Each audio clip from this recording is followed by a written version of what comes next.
এই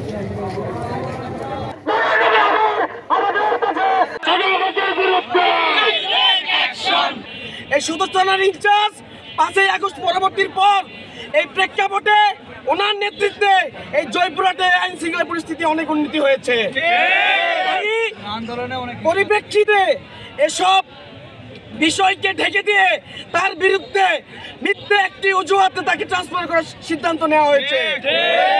যারা এগুলা করার চিন্তা ভাবনা করতেছে তাদের বিরুদ্ধে আমরা অ্যাকশনে যাব।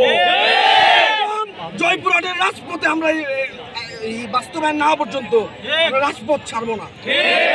এগুলি কিছু আওয়ামী লীগের দোসররা সমন্বয় খেলা বলে সমন্বয়কদের পরিচয় আদাতে দুষ্কৃতীরা ঢুকে গেলে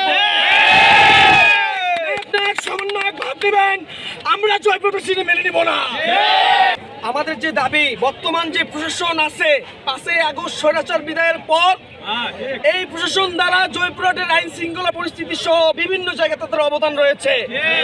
একটি স্বৈরাচারীর কিছু কুচক্রী মহল স্পষ্টভাবে তাদেরকে জয়পুরহাট থেকে বদলি করা সহ বিভিন্ন প্রতিষ্ঠানে সরকারি প্রতিষ্ঠান সহ জায়গাতে সিন্ডিকেটের আওয়ামী লীগের দোষীদেরকে এখানে আনার চক্রান্ত করতেছে।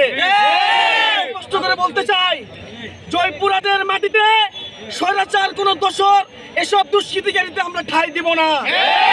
তখন পর্যন্ত আমাদের দাবি পূরণ হবে না, আমরা জয়পুরহাটের রাজপথ পাঁচুর জায়গা এক পা ছাড়বো না। এবং এসপিডিসি না আসা পর্যন্ত জয়পুরহাটের এই জায়গা আমরা ছাড়বো না। দাবি মানতে হবে যতক্ষণ না পর্যন্ত এই দাবি বাস্তবায়ন করবে।